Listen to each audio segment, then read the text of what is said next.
Very good evening to you all, and thank you so much for watching us.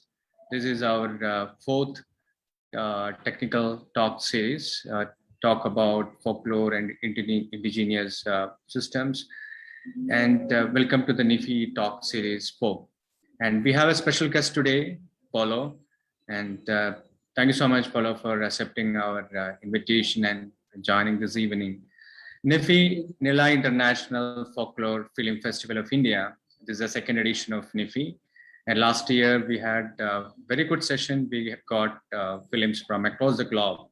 And it was a fascinating experience to work on folklore and films. So with that energy, we ventured into the second edition of NIFI. And the second edition of NIFI, we thought we should be giving importance along with the films. We should be giving importance to talk to people and understand about folklore, traditional systems, how the new media can be clubbed or understood in a common context. Actually. So with that note, I share a warm welcome to all the viewers of this talk series. And talking about Paulo, I think it's very interesting to read his passion. And I think it's almost 25 to 27 years back, and he got fascinated with India, the drumming of India, and he landed in Bhubaneswar for continuing his passion. And from there, he traveled across India to learn about drumming. And as you all know, drumming is an incredible part of the whole performance space in India. And it is varies from states to state. If you come to Kerala, if you go to Tamil Nadu, if you go to other part of India, you can see the pattern changes actually. But the core is drumming, and any performance, the core essence or core ingredient is drumming. So from there, after completing his studies in the north and another part, now he's at Thrissur and doing in the Tagore Fellowship. And very interesting to say that through the Tagore Fellowship, he's trying to learn the ritualistic drumming in Kerala. And I came to know about Paulo a couple of years back, when Hindu published an article about him. And it was from there I came to know about Paulo and was tracing him in the Facebook. I sent a message. We connected 3 years back. And thank you so much, Paulo, for coming and joining us for the Rainfest in 2019 at Cheruduruthi. And after that, we had a couple of meetings at Thrissur. Talk about the drumming and how youth connected to that, the importance of youth learning the traditional systems. And I still remember the one point which you mentioned, and how youth could learn in depth to all the nitty-gritties of the drumming or traditional systems. And I still remember the workshop we had at Arangotakara and talk about the drumming and especially about Maram, the folk music instruments of the Paraya community. And we had the youngsters coming and playing and been talking and documenting it. So, and thank you so much with all this. And we welcome you to this show. And I would like to start the discussions with one question. And how did you find it? The interest, or how did you started having curiosity to learn more about India or Indology or Indian culture and tradition? What was the beginning? And we wish to listen from you that to start with that. Thank you so much. Thank you. Thank you for inviting me. It's a great pleasure also for me to share. It has been since the beginning, to share. And I remember with very nicely, our meetings, the workshop that we did on Maram in particular. So I started, it was many years ago. And that time I was still a pianist, because my first training is in piano, classical and jazz music. But I've been always attracted by drumming. But what the main reason, the main aspect which attracted me to India was the relationship of music with philosophy. And that is still is my philosophy, and then religion, rituals. It's the core of my research. So that was I found, and at the same time it was the peculiarity of the phrasing of Indian drummings. And of course, the time when I started, very few recordings were there, and mostly tabla playing, and a very little thing of Odissi dance. There were a couple of, maybe on just one recording of Odissi dance, and there I could listen to the Mardala. It's called Mardala, and it is an alternative name of the Pakavaj, the barrel drum, which is used in Odissi dance and Odissi music. It's alternatively called Mardal or Odissi Pakavaj. It's almost the same instrument like the so-called Drupad Pakavaj. I mean, organologically is very similar, but there are few aspects which makes them a bit different. They sound different. The numbers of the skins which are tightened, and also the application of width application in the Pakavaj, Drupad Pakavaj. So I got fascinated by this Mardala also, and the phrasing of tabla and Mardala. So, and at the same time, I landed to the first trip. My first trip was to Orissa, and I landed there because my wife was very much interested in Odissi dance. So we were traveling together, and for me it was perfect also to go there. Also because for my interest in philosophy, Orissa is a very interesting place. So that was the very beginning. And then from there, I moved to Drupad Pakavaj. And then for many years, I completed a research on also on Mardala. I studied Mardala with Guru Bonamali Maharana at the beginning. And then, but from there I moved to Drupad Pakavaj because I was interested in the old tradition, and the Drupad Pakavaj is considered as, and it actually is the root version of the Pakavaj instruments, this family of instruments. So I moved to Drupad Pakavaj. And then there I met Swami Ramkishore Das. Maybe you read also in the book, because in the book is mentioned. He was also very inspiring to me because he represented a living example of the old tradition. He was a Swami and a very good, excellent Pakavaj player. So he was the synthesis of my interests that I told you now, philosophy and religion and drumming. So he was a sadhu and a Swami, and again he was a very good musician, and that was the Pakavaj tradition. Then very interesting. So the Pakavaj is actually something similar to Mridangam in our area. Is it something similar? Yes, right? They belong to the same it's classes. the same family. They are brother instruments, we can say, but there are differences in the sound, and mostly in the skin they use. Okay. And phrasings also, there are differences. Okay. I have a question. Like since you traveled across India and then learned most of the drumming patterns, so do you find any difference between South India and North India, or traveling between states? Is there any difference between drumming, or any specific identities which you feel can be shared to us between the different drumming patterns in India?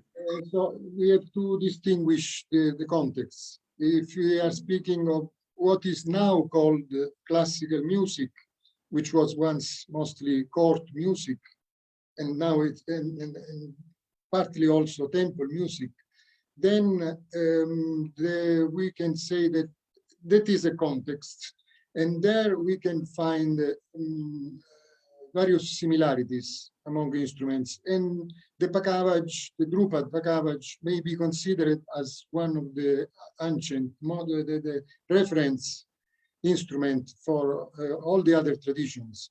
In the Odissi traditions, for instance, it's quite new, and they got at the beginning. The gurus told me this. At the beginning, they were inspiring their researches, and they were inspired by Drupad Pakavach phrases, but and indeed they took inspiration. Then they moved to local traditions, their own Odissi traditions from folk traditions, and then from there they recreated. But even tabla is very much connected to Pakavach, if we move even in this context. And even the true Maratha music, I mean Maharashtra music, and for political reasons, I mean, even South Indian music, the Mridanga tradition is connected with the Drupad tradition, and of course because the Mughal influence, and through even Bhakti movements, because it was also maybe the most important drum adopted by a number of Bhakta, mostly Vaishnava, but not exclusively Vaishnava Bhakta sects. So through them also it spread all over India. But if we move to folk traditions, so-called folk traditions, and if we focus on Kerala, which is not, because I cannot speak of Andhra Pradesh, for instance, because I've not done enough research there. I've not been, but for Kerala, I can say that we can distinguish many different traditions with respect to this so-called classical. For instance, the Kudiyattam tradition is a different one. It is connected because of theater, because it is Sanskrit theater, and then it's connected also somehow to the tradition of Natya Shastra and this. But the drumming, the phrasing, the use of phrases, and the way drum is adopted, it's completely different. It's very much different. Then, if we look to even to other ritual traditions like Kalamelettu traditions or Marar, we can say Marar, temple music, and Kurupu traditions, then we find again different instruments and different phrases. Because in temples, otherwise the Maddalam is connected with the Ganga family. But then again, it is used in a different way. Even the faces are reversed. So with the right hand, they play what in other drums use with the left. Exactly. So they are different contexts. And if we go to folk or traditional, I would prefer to call traditional music of South. Right.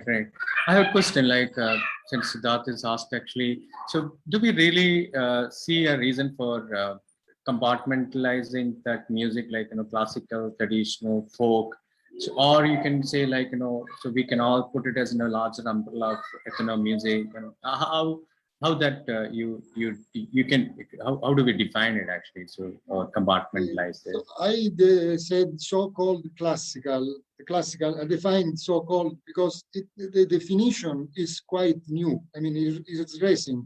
It's because of English contribution. I mean, it was then. It is a Western classification, distinction.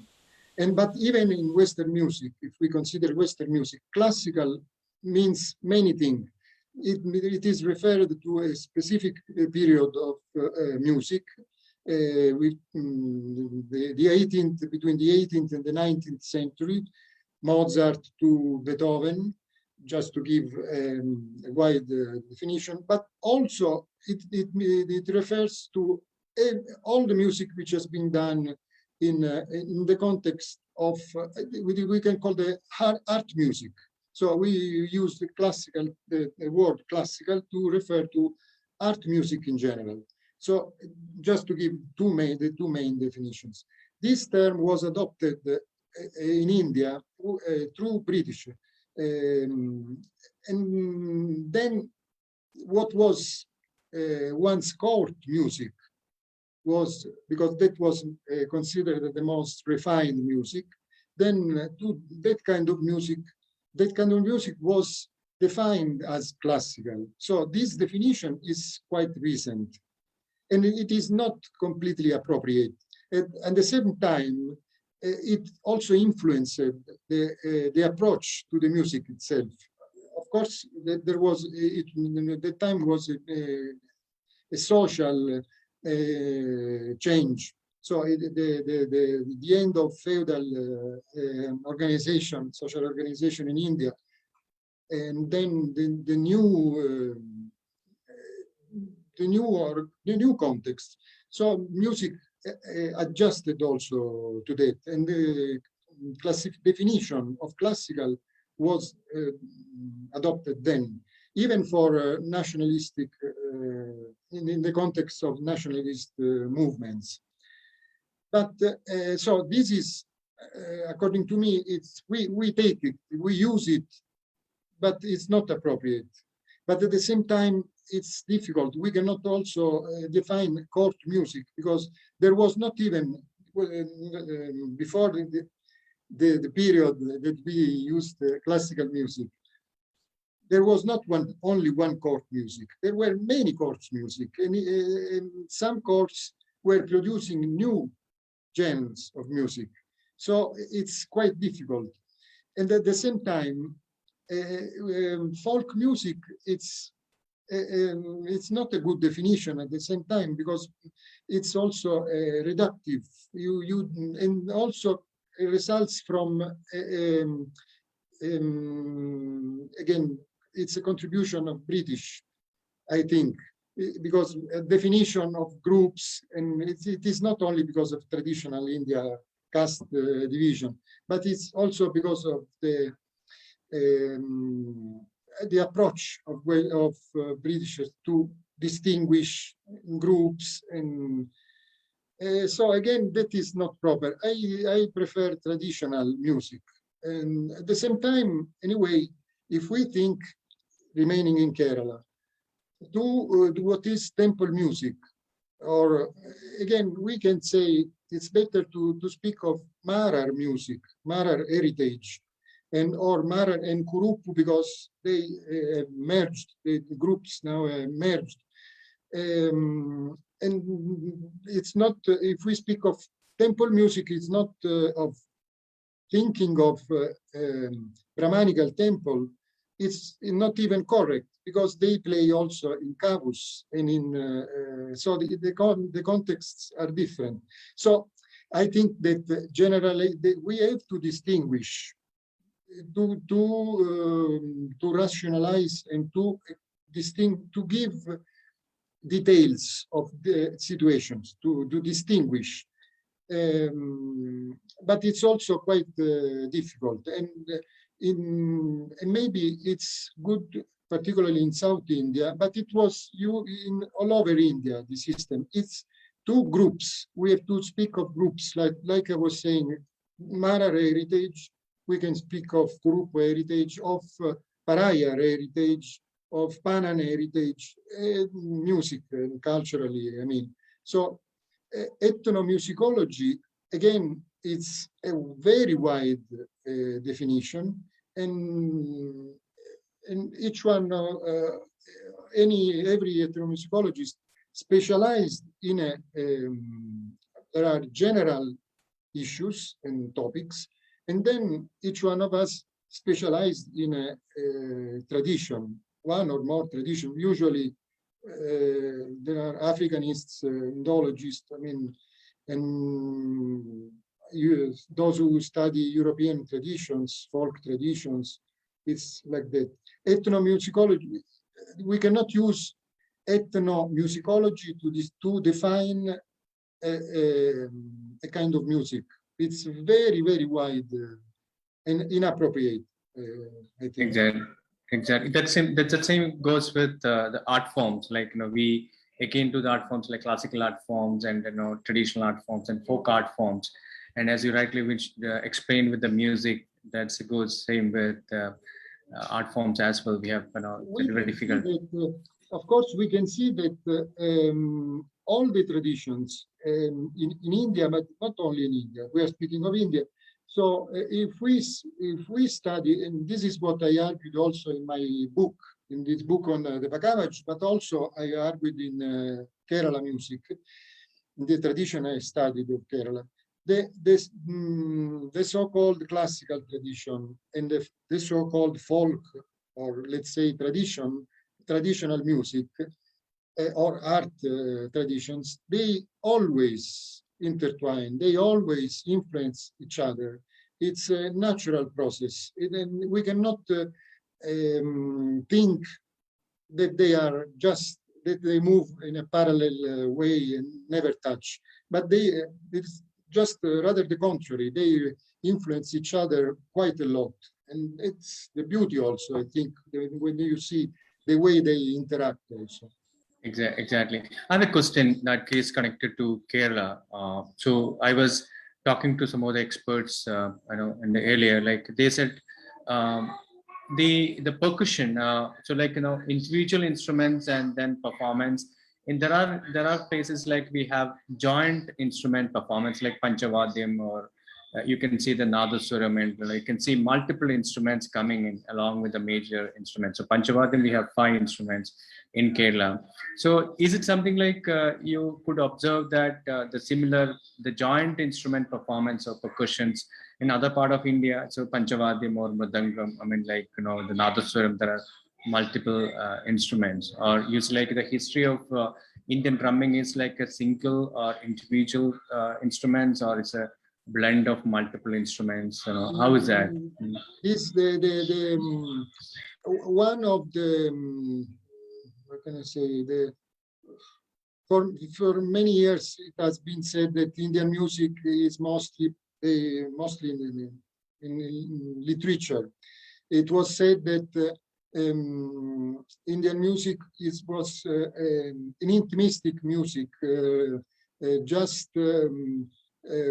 the ensemble were composed mostly by the soloist and the accompanist and pardon, yes, I mean but it is not true. It refers only to a part of tradition. And again, we go back to the 19th century traditions. If we go really back in time, we see that there were we can call, they often are called orchestras. It is not the proper way, again, the proper word. They were ensemble, and they included, and even in the Natya Shastra, they are distinguished there are different kinds of classes of ensembles. And there were even then ensembles of only Vadya. They are called Vadya, so drums. And if we go through iconographic sources from the 2nd century BCE, the first representation is in Orissa. I also got their interest in iconography of music because Orissa's temples are really beautiful, wonderful, and full of carvings. And so in the cave, Udayagiri, Kandagiri caves, there is the first known representation of ensemble of music and dance. There is a dancer, and there is the typical ensemble, including the Mridanga, the ancient Mridanga, which was actually called the Tripushkara. It included 3 drums. And then there was the Veena, the then Veena, which was an arched harp. It was a completely different instrument, flutes, and then cymbals. So if we go from then up to the very recent times, always there have been ensembles. Of course, in some course and in some, it depends on the context. There might be very few instruments, and there were also huge groups. So what we see in Kerala, Panchavadhyam, it was quite common in the past, and even in texts such as Sangeeta Ratnakara. Again, there are the descriptions of groups of drums. And if we again look at iconography, then we see that there were a lot of drums played together. The difference is that what is quite unique in Kerala is the chenda. The chenda is not so commonly seen. I mean, at least it is not represented. There are in Sanchi, the stupa of Sanchi, there is one representation where there is an instrument which looks exactly like a chenda. But then, apart from very few other examples, we do not find anything like that. While mridanga kind of instruments, barrel drum, we can say generally, they are very much represented and even in text, described in texts. So the drum ensembles were quite common all over India. But right now, I think even in Tamil Nadu, in inscriptions, there are descriptions also of ensembles of drummers. But right now, nowhere like, only in Manipur. In Manipur and Assam, they have similar huge groups of drums, but different drums. They are more in line with the traditions which I was speaking before. I have a question. This is posted by Vijayan Punattur. In Manipur, as you rightly mentioned about Manipur, there's an instrument called pung, P-U-N-G. Yes. So is it something called Maddalam? He's asking whether it's whether we can connect with the Maddalam which we use in Kerala. So according to me, they belong to the Mridanga family. They are inspired by they may be connected. This is what I argue also in the book. They may be traced back to the ancient Mridanga, but from the second millennium, a new instrument, which is a single kind of barrel drum, emerges and emerge under the Mughal. I'm very much simplifying, but under the Mughals, the kind of folk instruments that was emerges and is recognized as the ancient Mridangam. I mean, the traditions are melted. Again, connecting with, that's why I was not distinguishing. I was saying that the classical and folk cannot be distinguished, even in the Mridanga. The Bakavaj, which is considered as the most ancient instrument, percussion instrument of India, the most revered one, even sacred one, because of its connection with temple music. It was most probably, unless we find other sources, it was a traditional instrument, which was adopted in Mughal courts, and it was recognized as the ancient Mridangam. And then, from when, as soon as it became a court instrument of the Mughal, its influence spread all over India. So, according to text researches made by even Assam historical musicologists, the call, which is similar to Pung, to the Pung of Manipuri Pung, it was inspired by the Bakavaj, and the Pung itself is called also Mridang, and it is connected to the Mridang tradition. So they are in the Maddalam again belongs to the same family, but each one of these instruments take takes specific characteristics from the state, from the region where it grows. So in the Madalam, for instance, like almost all the southern instrument drums of South India, it uses very thick skins, mostly buffalo or cow. So when you use this kind of skins, the sound, of course, is quite short. I mean, it's not does not take space. It's quite a short sound, and you need also to apply something to the fingers. Otherwise, you will also lose very soon your fingers. Exactly. While in North, they use other skins, most goat skin, and the sound, the frequency is different, and the sound gets more space. The Drupad Pakavach, for instance, has a very it occupies space when you play it.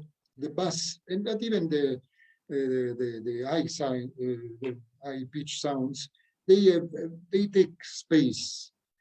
This is not so with the mridangam, with the Madalam may do so, but only one stroke. When you take the CI, I mean, it's called CI, the black spot. When you go like that, then it comes a long sound. Otherwise, no. So they are all connected. According to me, they belong to the same family, which we can define as the Mridanga family. Very good, very good. I wish to check another question. I mean, how accommodative were the music systems or instrument systems in India with other music or rhythm systems and outside India? So how accommodative were learning and sharing and then improvising it? Was there any influence you could trace that influence of foreigners, other international percussion instruments influencing some of our music instruments? So any such examples in your studies which you could bring in? Definitely, there are a lot of influences. If we just to go the past, we can we mentioned the Mughal period. Then the influence of Persian music, Turkish music was relevant, and tabla traditions speak quite clearly also about it. Although they are, of course, rooted in India, but the influence was strong. But even in South India, and here in Kerala, there are also beautiful traditions, Mappila traditions also, and then even Sufi traditions are there. And if we look, I think it was not different. In the past, it was not different from, of course, there were some differences, but not that much if we compare the past to the present situation. Now, tabla, for instance, are influencing a lot of other drumming traditions, but all over the world. But at the same time, they also are being influenced by being played in different musical contexts, in jazz, in fusion, not only in India, but all over. So influences are always there, and that's the beauty of life. Exactly. So I wish to check, like if you look at, like in India, you said actually drumming is always a fascinating one.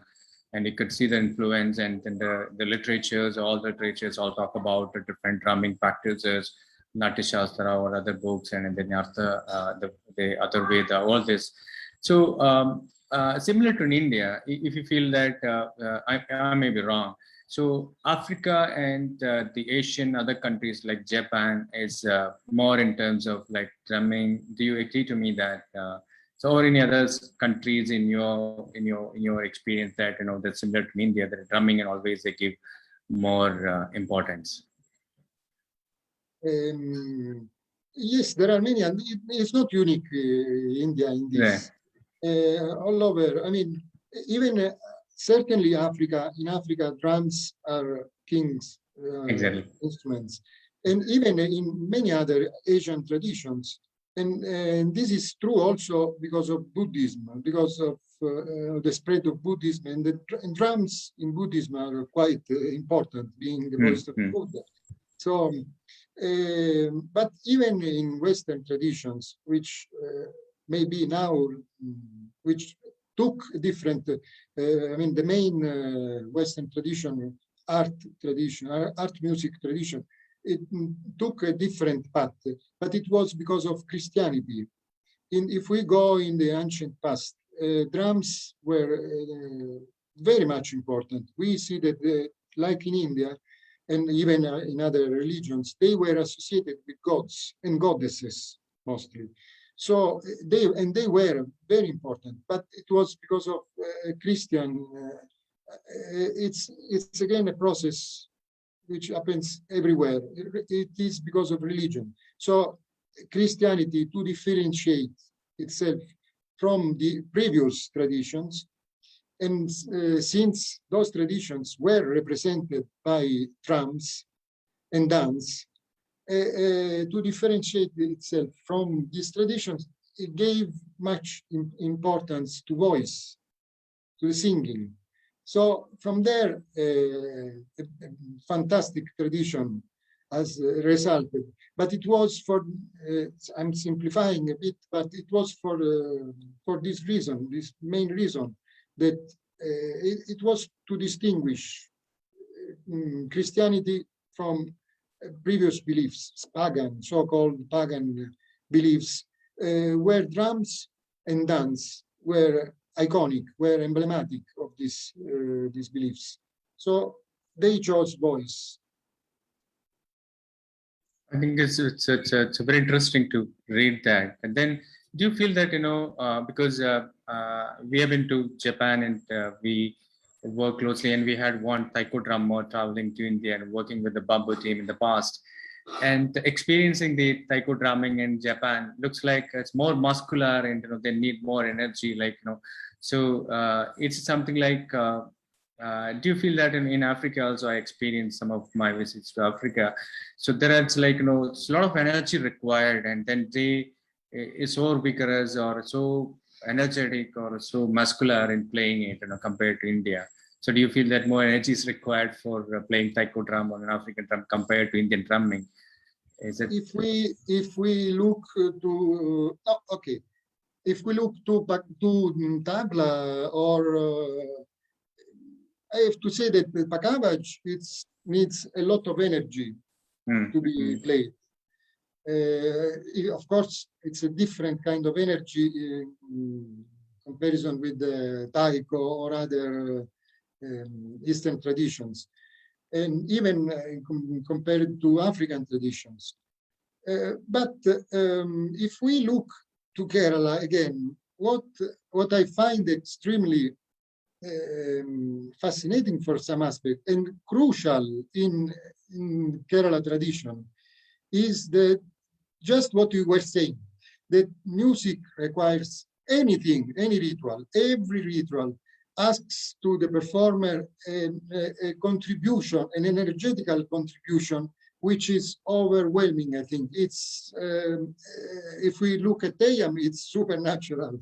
I mean, it's really, but they ask, these traditions ask to musicians a lot of energy, a lot of energy. So I think that, of course, it's different from taiko for many reasons. But the contribution, the contribution, I have to say, from the musician to the drum and to the ritual itself and to music, it's incredible in South India and in Marar tradition, but not only Marar. Kerala tradition is very, very much common. Musicians have to be generous in giving their energy to music. Otherwise, it won't work. You cannot imagine otherwise these processions with the Madalam keeping the Madalam walking and playing for hours under the scorching sun. It's heavy, exactly. And then the skins, because they are thick, they require much energy. So even here, I think a lot of energy is required. Exactly. Only few instruments require less. I mean, it's more cerebral energy rather than physical. Here, both are required. Very good. Okay, very good. We have two questions. One is actually we have a saying, say like Pani Pirachal Koni. That means like if you make a mistake in playing the drum, Pani drum, then the consequence is that results like death of that particular player. So the question is like, is it something a superstition or it's a meaning given to the player that you have to play that instrument with an extra care and utmost care to handle that. So that is like the question is whether what could be the interpretation of that. So whether the player should be taking extra care to learn and keep it prestige like precious. Yeah. Of course, it becomes a superstition because of tradition, word by word, and then it becomes heavy and maybe. But of course, it's the Pani. It's the most sacred ritual performed in Brahmanical temple, and so and it's a beautiful ritual. Also, I studied it in these 2 years with this project. There are different kinds of panis, and each one of them is very interesting. So, and they also, some of them particularly requires, not all of them, because they may be very extended and requires require a lot of concentration because you have to count. Some of them are based on silence. There are very few strokes. In 1 minute, you will hear only one stroke, and then silence, and then again another one. They have to count. They have to be very. And that is, if you, of course, are performing a ritual, you have to do it carefully. So they were stressing the importance of the ritual by saying that if you do a mistake, you will go to the Koni, to the ladder, the funeral. Exactly. So yes, so it was to emphasize the importance of the ritual. Exactly. Then I'll come to the next interesting question, because during our workshop at Arangotigara, you mentioned the difference you felt because you have been, in detail exploring the ritual music and drumming and everything. So what is the main difference which you could identify between the old drummers and the new generation? So because you have a vast experience of interacting with the very old traditional drummers to the same instrument, but the new generation drummers. So what are the major differences you could foresee or experience it comparing to them? You have to focus the question in one. If you speak of India in general, it's again difficult. But traditions are always, in my view, in movement. There is not, they are not something which is fixed now and forever. So they always change. And so they may change more in particular periods. So even before, let's take the Gharanas, they were called Gharanas, maybe. They were school of styles, we can say, of North Indian music. Once they were, the repertoire was transmitted within a family garb, within the family context, from father to son. And it was a secret material because they had fight. They had to have competitions with other musicians in the context of courts. And the one who would have been defeated would have lost its job.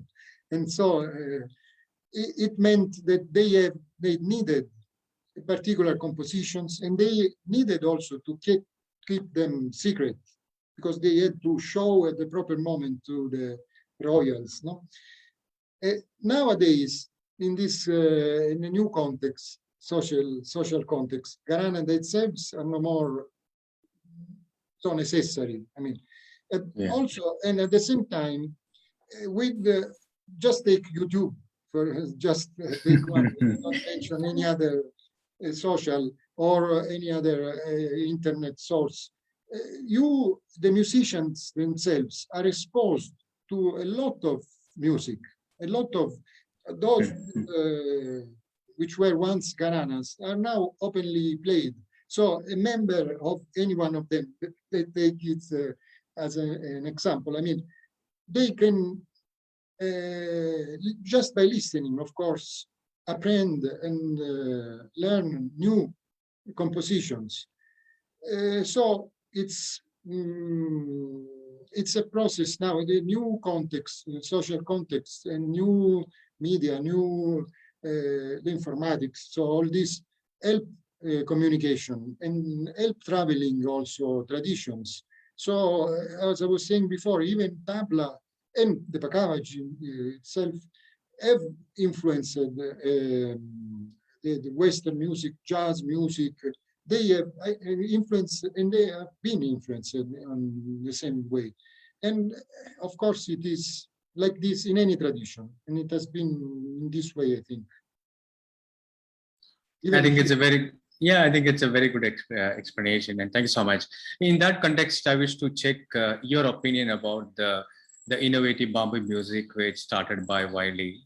So because we don't have any tradition or anything attached to that, but it's like the youth started working on. As you rightly mentioned, they start exploring the internet and YouTubes and listening to other music instruments, try to replicate in the bamboo. So in that context, actually, how do you wish to see that exercise? I think that is extremely interesting. I don't want to be, but I can say the fact that I'm sincere is because I myself have been, I am a musician also. I have created instruments. So because I had in my mind other sounds, and I was looking for other sounds. This is also the reason why I'm still traveling also to listen to other music. But I also was listening for my own, my voice, my internal voice, my internal sounds. And I needed to give voice to these sounds. And that's why I created some particular instruments. I mean, first I focused on drums, frame drums, and on tuning also, because in drums in India, this is it has been always in very clear aspects in the Indian tradition, all over India tradition. So they started from Anatya Shastra. It is explained that they used to apply mud or rice wheat on the skins to tune. And it's again there clearly written that there were specific tunings. Each phase of the 4 phases of the ancient Tripushkara were tuned to a specific pitch. So, and I'm in line with that idea. And I think that drums have to be tuned. I mean, not all. There are some drums that do not need. But in general, drums need to be tuned. So I developed a system of tuning frame drums, and I recorded also a project. I did a project of solo, which I shared with you also, these enchanting circles. But then I also, in my researches, have been attracted also by Africa also because of jazz. I love jazz music and African music as well, African traditions. In particular, now it is usually called the Kalimba, but it's the traditional name. There are many names. I like Mbira, the Mbira name. It is a lamellophone. So I also did my experiments with that instrument, and I created my own version, which is tunable. And because each tradition has its own tuning system, and they do not fit too often to be played with in other contexts. So I did my own version of that, and I was very much interested in general, in the so-called, wrongly called primitive instruments. They are not primitive at all. They are beautiful instruments, rich of harmonic sounds, Exactly. and they are very rich. So I was interested and still interested. I love also bowed, the so-called I use the term berimbau is in this family of instruments the most well known. It's like they are like a bows, but played, arched bows. So they are played with a stick. And from this instrument, I started some experimentation, and I created a new one, which is called Axis. Axis, and I did some research on it and recorded also some. It is tunable. There are 3 strings instead of ones, and I was inspired also by another instrument which is Indian, and it's mostly from Orissa. It's called toila. And it's also used by Shiva. The earliest icon, if you look at the earliest iconography of Shiva Vinadhara, you'll see that he plays a stick with a resonator. That is like the toila. They play in a different way. They turn it and they put the resonator on the chest, more in a different way, or the stomach. But Shiva plays with the resonator touching the shoulder, and it's 1 string instrument. So I was inspired also by that to put also a bridge, some kind of bridges to distinguish the strings. I think that's very interesting. Thanks so much. I think we had an experience like, yeah. Just to complete, I think that the Wayali experiments and research is quite interesting, and I think it's very good. It's important. It's creativity. That's the way new instruments come, and maybe new traditions may raise. No, why not? Exactly. And as you rightly mentioned, we had one international student. She was playing with Kerala Kalamandalam, and she wants to perform an African dance, and she tried with most of our instruments available in Kalamandalam, and she couldn't get that perfection. And she somewhere traced our video in YouTube, and she approached us, and we used one of the drums which we made using bamboo to perform. She was not getting the perfection of her dance, and we went with our drum, which was made of bamboo, and she was telling like it almost sounds like an African instrument, which connects very well with that actually. So as you rightly mentioned, experiments always helps us. And I have 2 more questions to answer. And they said actually you have spent enough time in India, and they were asking like whether you explored any indigenous Indian drums, any explored, or which we could identify indigenous Indian drums. You mean more tribal?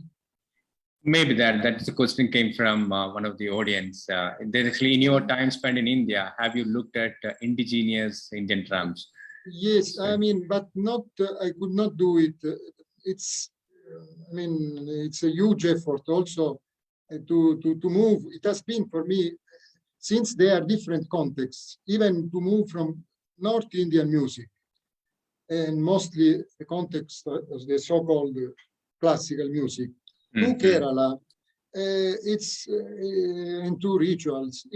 They are different contexts. So, and if you move again to tribal music or indigenous, as he was also properly saying, it's again a different. We have to do a different research. So I did not yet have not done, but it's also in my interest. And for instance, in the Madal, there are some drums in Orissa, which I've been opportunity to attend in concerts and also in some festivals, and they are very interesting. And they are also, and I was interested in because they are again connected with the Mridanga tradition. So anyway, I did not, I could not do yet. Have not done any in-depth research on these instruments, on any tribal instrument. Okay, very, very good. There's another question is like, we have a classification like tribal and folk music, we'll have it in India.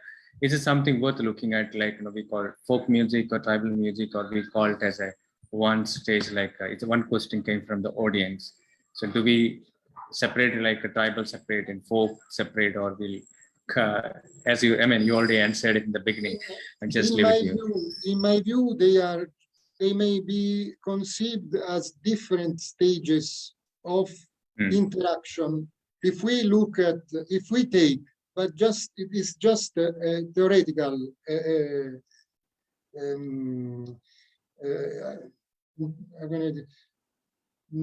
point of view. Let's say like this: if theoretically we say that there is from one side we put what is tribal, lost in the forest, which cannot be even approached by us, who are not at all tribals or something like that. And on the other extreme, we put the art music and the so-called classical. Then there are stages in between of interaction. So because these are only theoretical divisions, but in between there are interactions. They are just extremes, but in between there are different positions. So folk may be seen as a kind of music. We are speaking of music, but it may be referred also to any kind of art or culture in general, which is influenced, which is in the middle of tribal and not exactly middle. I mean, it's influenced in by both these extremes. But there are degrees. That's why I'm saying it's just a theoretical perspective. We can say that there are these. It's difficult to, and they are useful for analysis, but they cannot be taken as rigid demarcations, are rigid terms to describe something which is, I don't think they are appropriate. Indeed, it's useful always to distinguish. So folk may be considered now as traditions which come from tribal, but have quite enough influence from the so-called, which may be even in Kerala, for instance, temple music. They are influenced by temple music. Of course, it's because of social climbing, I mean. So, and it's a natural process all over the world. So it's a kind of this, there is a graduation of relationship. Very good, very good. I think it's really interesting. And definitely let's get back to the film topic actually. So I have a question. I know you work with the multiple mediums, you know, you have in-depth knowledge about the drumming, the tradition, and how the old literature, you know, we're talking about drumming and traditions.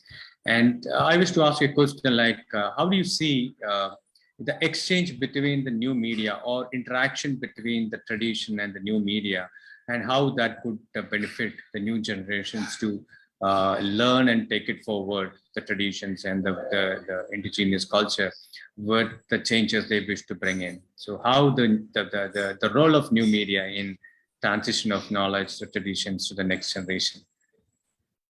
I think that they may be very useful. They are very useful, and even in writing, I mean, conducting research, if you write a book, just a book, with text, it's something. If you add pictures, it's something else. If you add a link to a video in some place or a CD, you get even more information. It would be nice if we, maybe once it will be possible to add also smells, flavors in this. If we could also add that, because these are, we have at least 5, we are multisensorial beings. So it would be good to put all together. So it is, I think that this media, any source, maybe recording, audio recording, video recording is better for some aspects, because you see also the technique. With the sound, okay, that's good enough. But if you see, speaking of drums, but or any other instrumental technique, if you have the video, it's better. Being said that, I think that anyway, there should be an exchange between living beings, human beings. Exactly. So if you just learn through this media, it's maybe the technique you can understand properly, but you lose some other aspects, which is living in a tradition and may not be transmitted just in the, and then you need to experience the context. If it is just art music that is classical, played in a very clean and aseptic space, then okay. But if you have to learn festival music or any ritual music or any other music which is connected to a context, you need to experience that context. Otherwise, we will lose the meaning itself of this the music we are going to play. So I think that media, any media may be useful, but as something extra, then you need to personally experience and experience. Go there in the place where that thing, that tradition is performed, where that music is performed, to smell the flavors, place, to look, observe people, the experience, and share mostly. Receive from them, and of course, even give to them, to be part. You have to be part, to experience. Otherwise, you will lose something. You will take the technique, but technique is not, it's just one part of the tradition. Okay. Exactly. Thank you so much. And I have a question like you had you know that we have in the second edition of Nila International Folklore Film Festival. So in your own perspective, your own observation, knowing Wiley and NIFI, what could be or what are the core objectives which we could leverage, or what are the best suggestions which you could give us to the NIFI team in terms of the future and the steps we need to look into? Since it's the first, just the first edition, which I attended last year, I cannot say that much. I think you are working quite well. It's interesting, and you are very familiar also with the, I mean, you immediately adapted to the situation going through, because you started live. I was there also in some of your meetings. So we were sharing living experiences, but with the COVID and on this, you easily moved on the internet. Maybe I think that more than short, it would be nice. I don't know whether you this year are going to do it also, but extended documentary, maybe a session. I mean, something even more, which could be more detailed on some aspects, might be interesting, I think. And particularly if you collect from some places which are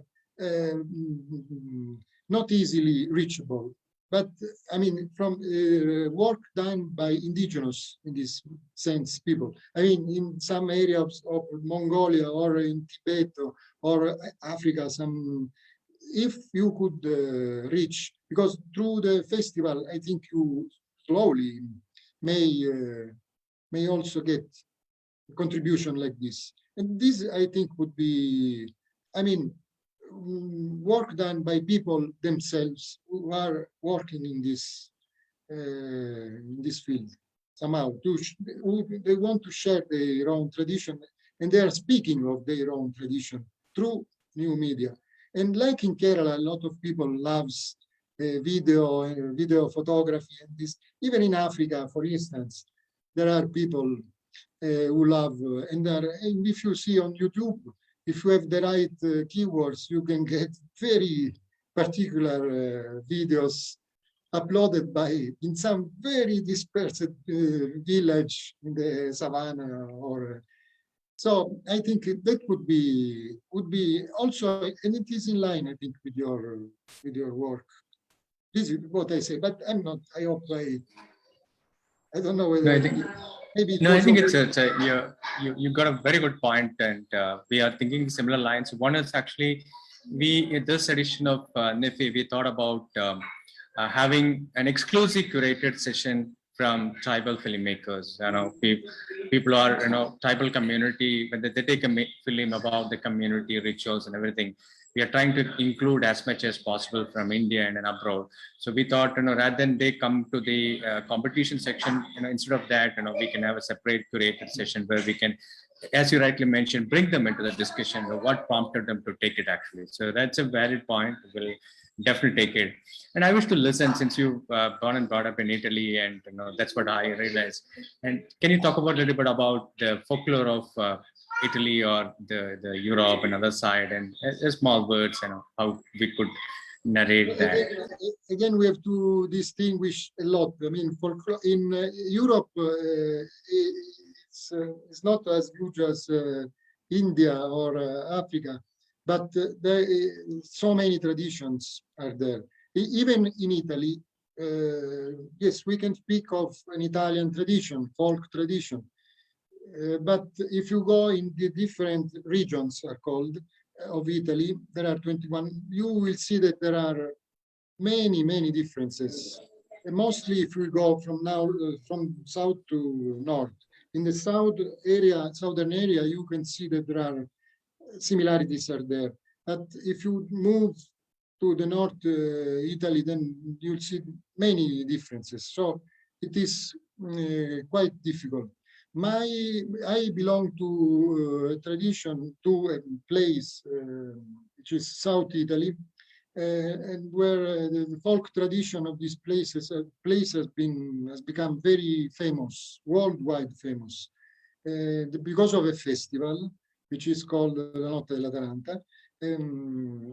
But I think I've also given a lecture recently about it to Delhi University, and there will be also an article. But I'm quite critical on the way it has been developed.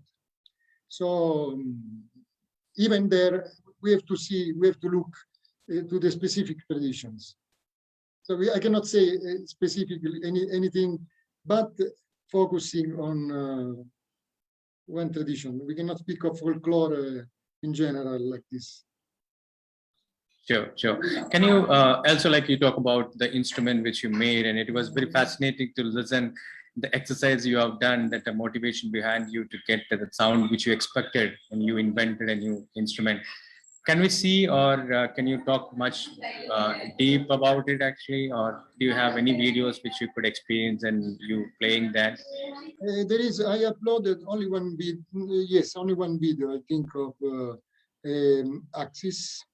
And it was, I did just a recording with a friend of mine. He is a video maker also. And so we were together, Pippo Finito is his name. And we were just together. He was appreciating the instrument. And so we said, why don't we do a recording? But it was just on the spot. I mean, indeed, the sound is not perfect. I mean, does not sound exactly, there are more deep sounds in real instruments rather than in the recording, but it's nice.